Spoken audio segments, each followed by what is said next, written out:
Good evening, everyone. So our favorite hula hooping mermaid girl is now finally gone. Her banner has disappeared, and we are waiting for the patch 2.2 update. I will obviously cover it, but I think it'll only be like more towards the weekend, simply because I'm just like generally I just work during the weeks. And if you guys haven't noticed, I normally make like a lot of videos on like Sunday and post it on Monday, and generally quiet during the week and then the weekend again. But that's just sort of the life of a working person. So let us discuss a sort of topic which I don't generally cover, and that is the premium weapons or the weapons in Genshin Impact. The TLDR is I've got on my account like these three characters, and I've got their weapons at R5. I generally I haven't bought any character event weapon banners before, because of the fact that they were always like sort of, you always had to like gamble for them instead of like having a guaranteed purchase, and I generally hate gambling. It's not as much fun. I've even written to Mihoyo and said to them, look, instead of wishing or like having to repeatedly top up and then trigger your bank's fraud department, why not just give us $1,000 category here, and then let us just outright purchase a C6 R5 character. That'll be like so much cooler, so much simpler, because I don't have to sit and press stuff like an idiot. I will speak about that a bit later as well. But for me, generally speaking, I'm sort of like done buying characters. It's just way too much of a hassle, and there's some other issues.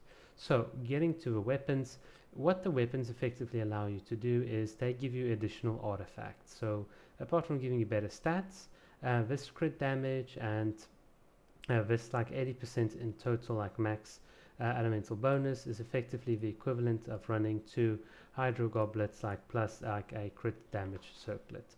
That's sort of like what you get in terms of the R5 weapons. Obviously it's pretty good because it really enhances your character's abilities and allows them to do insane damage.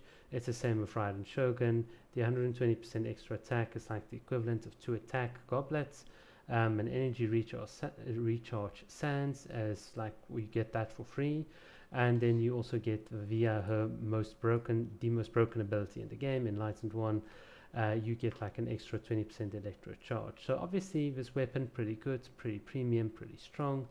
Kokomi's weapon is obviously fine as well. I think people say it's worse than Prototype Amber. It's not, because if we quickly go and look here, you can see in terms of the DPS calculations, the R5 is always worse than the R1 weapon. So Kaching mains has done that, and it's quite simple. You get 20% healing bonus, which means you heal more, and via the Song of Pearls, 15% of that is then converted into additional attack. In my Kokomi's case, with an 80% healing bonus, if you take 15% of that, that is 12%, and then that's 12% of your max HP is then added right here. So effectively 9.7 becomes 21.7, and 13 becomes like 25. So that is sort of how that damage bonus works, and that's why you want to build like a healing circlet. That's just sort of the basics of Kokomi.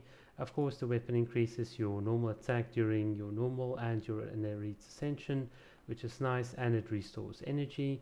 Its energy restoration really works nicely with Constellation 4, and if any of your party members like Jean gives you an attack speed buff, which is really quite cool.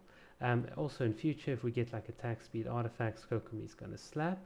A lot of people will tell you that Prototype Amber gives you like better energy restoration, but in my opinion, energy restoration is a team comp issue, not an individual character's issue. I say that because my Ayaka is like literally running no extra additional energy recharge, and yet Raiden Shogun can almost keep her elemental burst up like constantly. The same with Kokomi. And if you guys have seen my F2P videos, then of course Kokomi and Shingshu can just battery each other. So energy recharge is it's a iffy topic, because it's a yes and a no, considering the weapon's sort of like passive. In my opinion, it's fine. I did ask support to just slightly buff this to about 0.9 and to buff this to 30%, and they did tell me they'll forward it to the relevant departments, which is just sort of like marketing speak for thanks, but we're not even going to look at your request. So don't expect any everlasting Moonglow buffs. Kokomi herself is fine in terms of buffs, and we've covered that before.